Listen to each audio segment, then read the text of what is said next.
Hi, and welcome again to another edition of Market Analysis for today, September 20th of 2024, and a Friday. Happy Friday, TGIF. I'm Giovanni Benicor, and this is being pre-recorded to the U.S. Session Open. After eagerly swallowing the Federal Reserve's half-point interest rate cut on Wednesday, markets are digesting it slowly as a python eating a crocodile.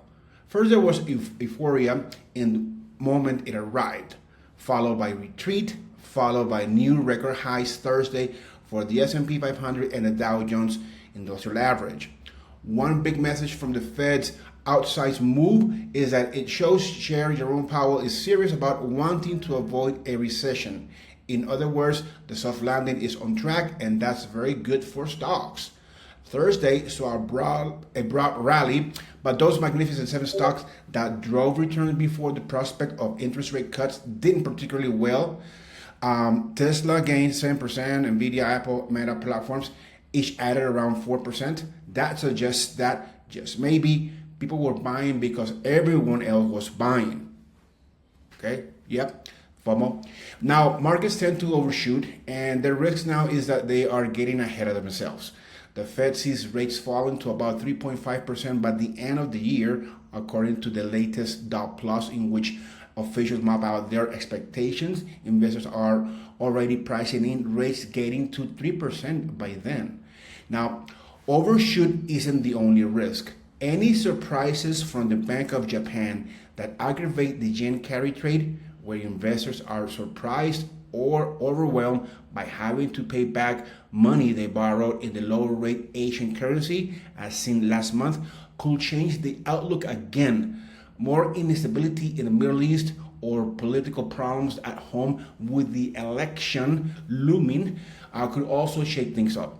The fact that oil prices are still down 20% this year suggests that markets don't see China's economic recovery anytime soon. So in short, enjoy the rally while it lasts, but keep your head. There could be more volatility ahead. So with that being said, let's take a look at what we could speculate for today's. Let's go down to a 30-minute chart, which I think it gives us more of a trajectory for the day. I mean, it is Friday. 20,400 still is continue to stay as our level of resistance.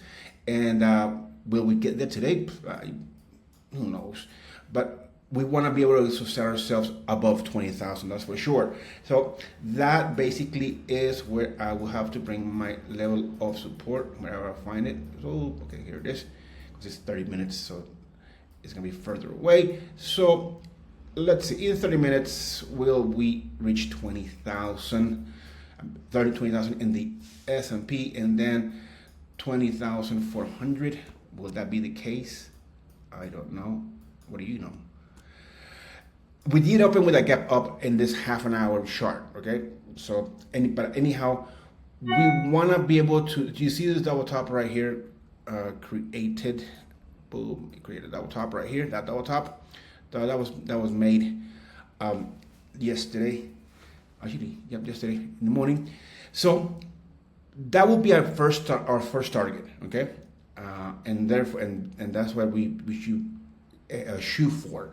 Now, obviously, you want to be going by psychological numbers, round numbers, but that could be it. I'm still gonna need 20,400. We're not gonna get there today. I mean, unless something out of left part comes out. But I'm still cautiously bullish. So let's go with it. Let's take a look at the S&P 500. At the S&P 500, all right, 5,800. If we reach yesterday's high, which it was almost 5,800, we could probably get 5,800 again today. So let's just raise our level of support. I'm gonna make this very tight. 50, not that tight, but kind of tight. 5720, and then the Dow Jones Industrials. Then we have making all-time highs, like 42,600 is right around the corner. So let's just use that. I'm gonna use 42,200 as support. So yeah, optimistically being bullish. All four of them are on the rise. 2320 for the use of the Russell. That won't be happening today, but we probably, let's say, and revisit that high made yesterday. That could be a nice place. Let's use the 200-day moving average as our level of support. So again, I'm optimistically going long. Crude oil. Okay, well, crude oil, because of all of the turmoil in the Middle East, I think this puppy is going to continue to thrive. Now, there could also be a pullback, okay, a retracement, and that could probably bring us towards the 70, and perhaps that's why I left my support at 69.50. $72 is still going to steal the resistance. I'm going to move it. It is Friday also, so keep that in mind. But optimistically being bullish. Whoa, parabolic movement on natural gas. It just spiked. So 235 is going to be our level of resistance, and let's bring our puppy up of support right to this crossing right about here. All right, so going with the trend is your friend. So to the upside, let's take a look at gold. Gold has fluctuated above the 2600 that I have placed. So 2625. Obviously, this is all new territory. So I'm gonna use a 50-day moving average as my probable level of support, which is right below 2600, which is obviously a psychological level. But going with the trend is your friend.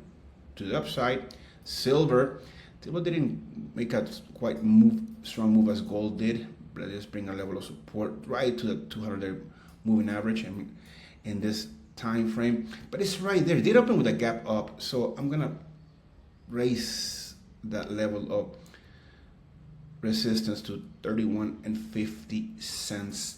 Let's see what's up. Then copper. We have copper here. Copper is just really trading sideways. I'm gonna bring my level of support to 200. I'm gonna leave that same level of resistance because this puppy could probably go anywhere. Just move to the upside or to the downside. One of those two. I can't say for sure, but it will happen soon.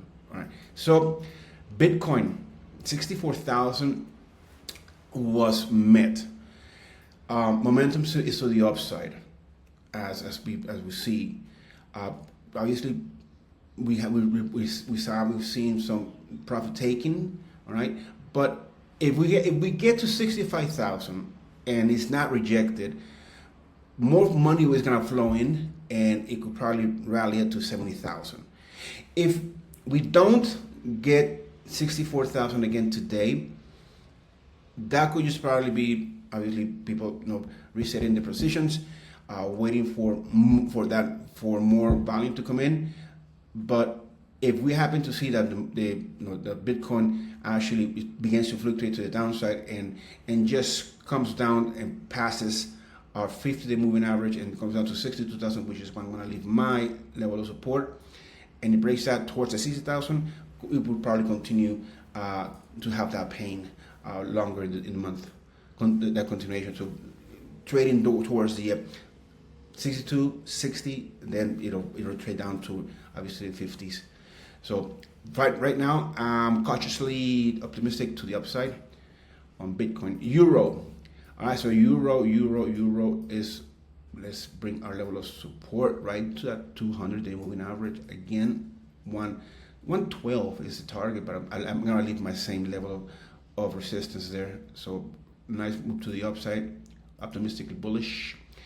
The pound, so let's use that 200-day moving average, 133.5, optimistically bullish, and we will have met those optimistically bullish targets if we happen to see that the dollar index continues. It did open with a gap down, so if it continues to move lower, we have the 200-day moving average above it, and right now the 50-day moving average is acting as a level of dynamic support. So 100. If you see this puppy coming towards that 100 and more, we'll see a nice rally on basically everything across the board.